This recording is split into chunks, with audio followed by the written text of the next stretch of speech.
Shalom semuanya. Hari ini kita akan berdoa bersama. Sebuah doa khusus bagi Anda yang sedang mengalami pergumulan berat, entah itu dalam keluarga, keuangan, kesehatan, atau masalah lain yang membebani hati.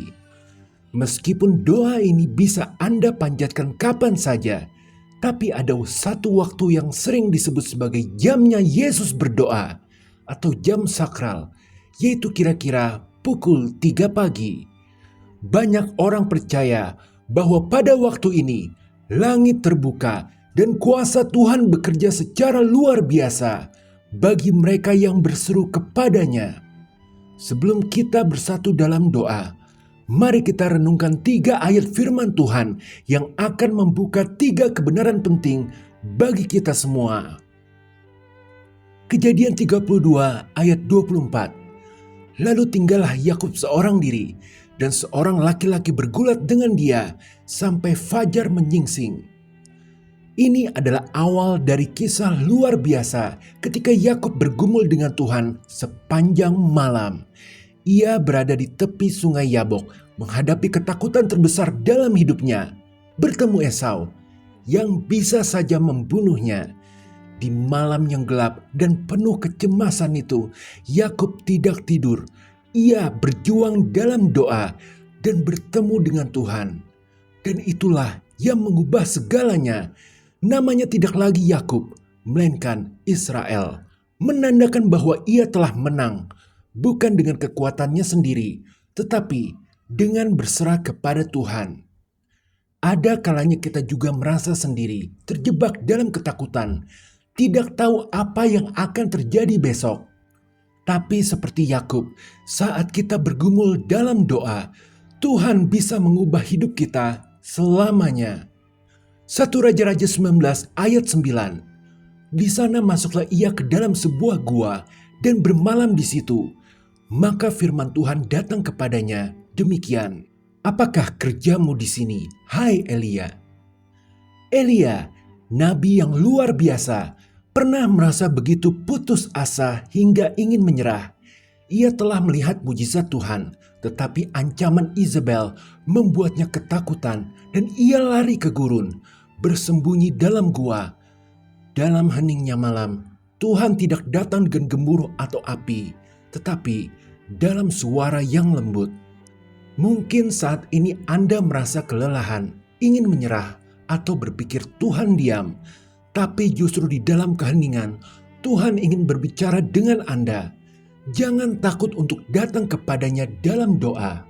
Kisah Para Rasul 16 ayat 25. Tetapi kira-kira tengah malam, Paulus dan Silas berdoa dan menyanyikan puji-pujian kepada Allah, dan orang-orang hukuman lain mendengarkan mereka. Paulus dan Silas tidak meratap dalam penjara. Mereka tidak mengutuki nasib atau menyalahkan Tuhan. Sebaliknya, mereka berdoa dan menyanyikan pujian di tengah malam. Dan apa yang terjadi?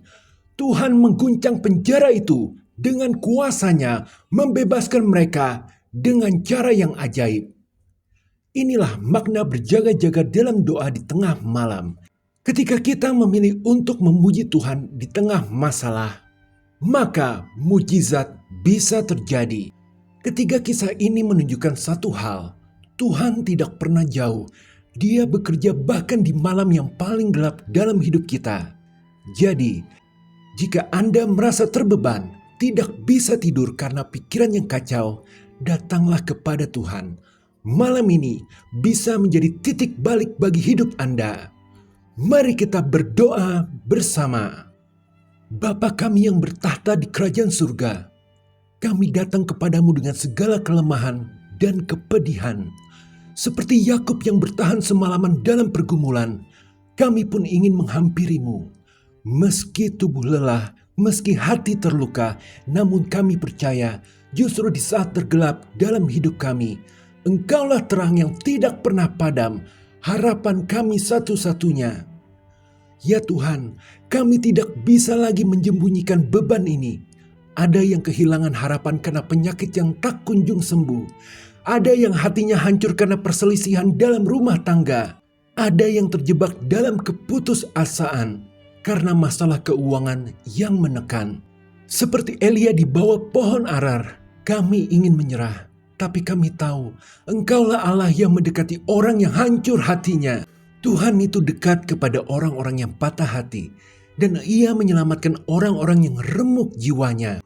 Tuhan, ulurkan tangan-Mu bagi mereka yang sedang berbaring dalam sakit.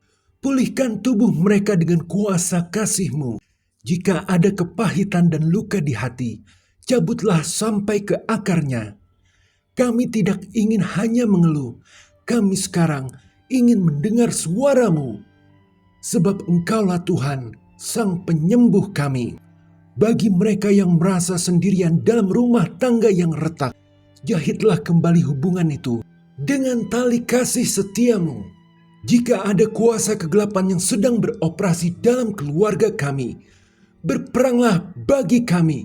Tuhan, kami tidak sanggup melawan, tetapi Engkaulah Tuhan, panji kemenangan kami. Runtuhkanlah setiap benteng kejahatan yang hendak menghancurkan keluarga kami. Bagi mereka yang terpuruk dalam kesulitan keuangan, bukakanlah jalan rezeki yang datang dari tangan-Mu sendiri. Engkaulah Allah yang memelihara burung-burung di udara, yang membuat bunga di padang gersang tetap berkembang. Kami percaya Engkau setia pada janji-Mu, seperti Abraham yang menerima Ishak di saat yang mustahil. Kami pun percaya janji-Mu bagi kami akan tergenapi pada waktunya. Namun Tuhan, tolonglah, kirimkanlah pertolongan-Mu secepatnya. Dan bagi mereka yang terpenjara dalam kecemasan, kecanduan, kemarahan, dendam, dan rasa bersalah, kami akan seperti Paulus dan Silas dalam penjara Filipi.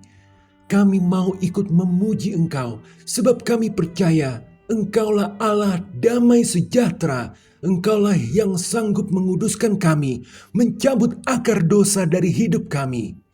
Ya Tuhan, mungkin sakit, tapi kami tahu hanya dengan tangan-Mu sajalah kami bisa benar-benar dibebaskan. Kami ingin merdeka, kami ingin hidup dalam kemenangan-Mu, ya Tuhan. Bapa, kami pasrahkan semuanya ini ke dalam tangan-Mu. Seperti janji-Mu yang berkata, janganlah takut sebab aku menyertai-Mu. Maka kami merebahkan diri dalam pelukan-Mu. Biarlah damai sejahtera-Mu yang melampaui segala akal menjaga hati kami, meski badai itu masih mengamuk. Kami percaya, ya Tuhan, bahwa Engkau telah memperhatikan kami, seperti fajar yang pasti menyingsing. Ratapan kami ini akan berubah menjadi tari-tarian, akan ada pertolongan dan perubahan yang mata kami bisa saksikan. Engkaulah Allah yang mengubah kisah penjara menjadi panggung pujian, pergumulan menjadi pintu mujizat, pengasingan sebelum pemulihan. Kami mau ingat selalu bahwa pelangi akan hadir sehabis hujan. Maka terima kasih Bapa, karena Engkau tidak pernah meninggalkan kami.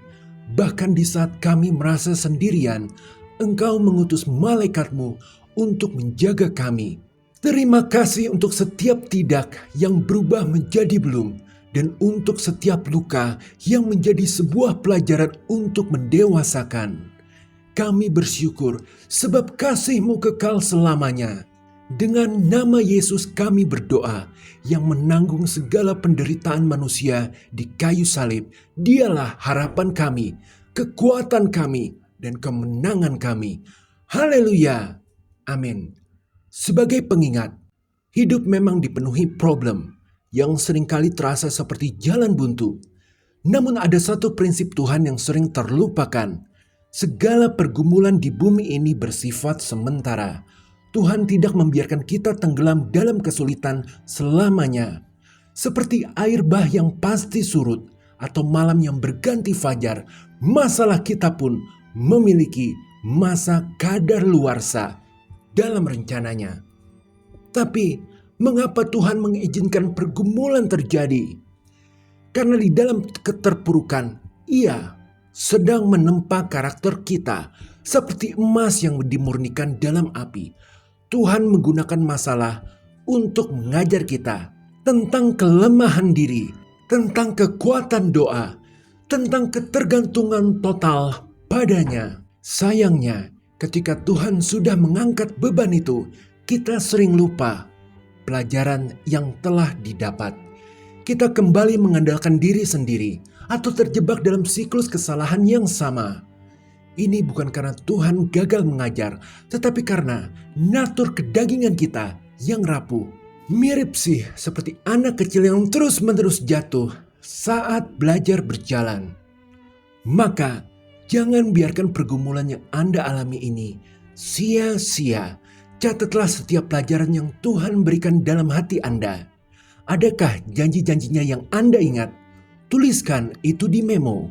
Saat besok ia menjawab, ingat-ingatlah bagaimana cara ia bekerja. Catat lagi di memo, agar semuanya itu bisa menjadi kesaksian dan pondasi iman kita ke depannya. Tuhan tidak akan pernah bosan mengulurkan tangannya, tetapi kita diajak untuk berhikmat. Terlebih Ibrani 12 ayat 6, karena Tuhan menghajar orang yang dikasihinya dan ia menyesah orang yang diakuinya sebagai anak. Artinya, bersukacitalah bila kita lagi direndahkan Tuhan, sebab Tuhan menghajar orang yang dikasihinya. Dan jika mungkin hari ini Anda merasa harus kembali lagi ke titik nol, jangan putus asa. Pergumulan yang sama adalah kesempatan kedua untuk belajar, bukan hukuman. Dengan rendah hati, serahkanlah segala sesuatunya kepada Tuhan. Dan ingatlah, Tuhan tidak pernah meminta kita untuk berjuang sendirian. Sebab aku ini Tuhan, Allahmu, yang memegang tangan kananmu, yang berkata kepadamu, jangan takut, aku menolong engkau. Akhir kata, selamat berjuang bersama tangan Tuhan. Haleluya, amin. Tuhan Yesus menyertai dan memberkati Anda.